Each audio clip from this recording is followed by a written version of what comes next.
का अभियान देखने वाले। तो चलिए शुरू करते हैं। तब तक चैनल को लाइक कीजिए, शेयर कीजिए और सब्सक्राइब कीजिए, यानी कि आगे आने वाली हर वीडियो को नोटिफिकेशन आपको मिलता रहेगा। तो चलिए इस एजुकेशनल जर्नी को शुरू किया जाए।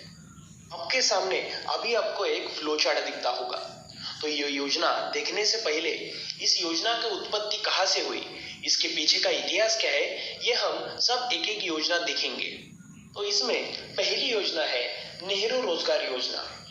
इस योजना का उद्देश्य ये था कि शहरी बेरोजगारों को रोजगार उपलब्ध कराकर गरीबी का उन्मूलन करना, जिसमें 60% खर्चा केंद्र सरकार और 40% खर्चा राज्य सरकार करती थी।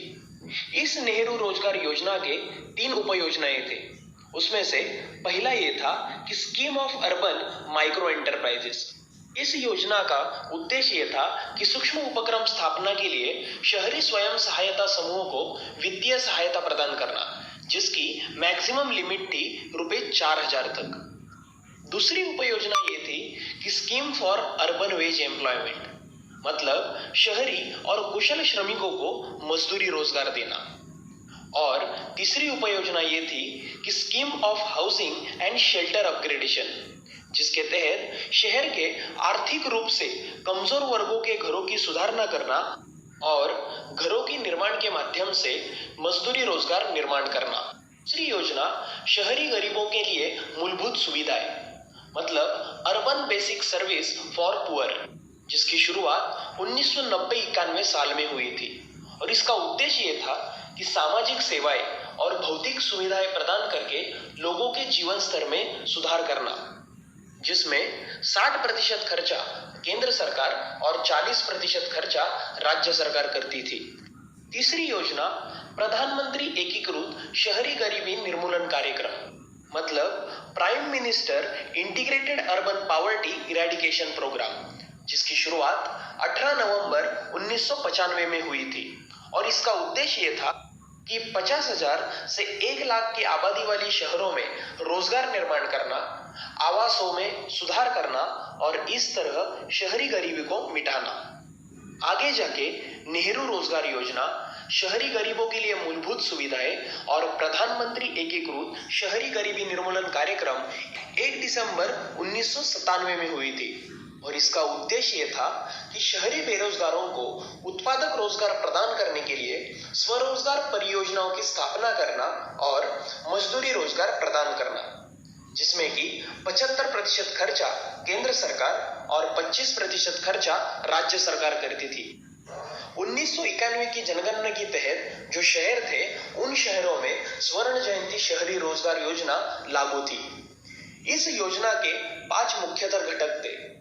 पहला अर्बन वेज एम्प्लॉयमेंट प्रोग्राम, दूसरा अर्बन सेल्फ एम्प्लॉयमेंट प्रोग्राम, तीसरा skill training for employment promotion against urban poor, चौथा urban women self help program और पांचवा अर्बन कम्युनिटी डेवलपमेंट नेटवर्क। आगे जाके 24 सितंबर 2013 को स्वर्ण जयंती शहरी रोजगार योजना की पुनर्रचना होकर इसका नाम रखा गया राष्ट्रीय शहरी आजीविका मिशन। और 2011 की जनगणना के तहत जिन शहरों की लोक संख्या 1 लाख से ज्यादा है, उन शहरों में राष्ट्रीय शहरी आजीविका मिशन चालू हुआ। इसी के साथ 25 सितंबर 2014 को दीनदयाल अंत्योदय शहरी योजना की शुरुआत हुई। और इसका उद्देश्य ये था कि शहरी युवाओं को कौशल्य प्रशिक्षण और रोजगार प्रदान करना। इस योजना के 6 मुख्यतर घटक थे, जिसमें कि पहला कौशल्य विकसित करना, दूसरा स्वरोजगार के लिए दूसरों को प्रोत्साहित करना, तीसरा शहरी आजीविका केंद्रों की स्थापना करना, चौथा स्वयं सहायता समूह की सहायता करना, पांचवा विक्रेताओं के लिए बाजार विकसित करना और छठा शहरी बेघरों को आवास देना। आगे जाके 19 फरवरी 2016 को राष्ट्रीय शहरी आजीविका मिशन और दीनदयाल अंत्योदय शहरी योजना, इनका एकत्रीकरण होके इस मिशन का नाम रखा गया दीनदयाल अंत्योदय योजना राष्ट्रीय शहरी आजीविका अभियान, जिसमें कि 60% खर्चा केंद्र सरकार और 40% खर्चा राज्य सरकार करती थी। और ये योजना 2011 के जनगणना के तहत सभी शहरों में लागू थी। इस योजना के उद्देश्य ये थे कि गरीब और असुरक्षितता को कम करना, दूसरा लाभकारी स्वरोजगार और मजदूरी के अवसर उपलब्ध करना, तीसरा जीवन स्तर में सुधार करना और चौथा शहरी गरीबों के मजबूत संस्थानों का निर्माण करना।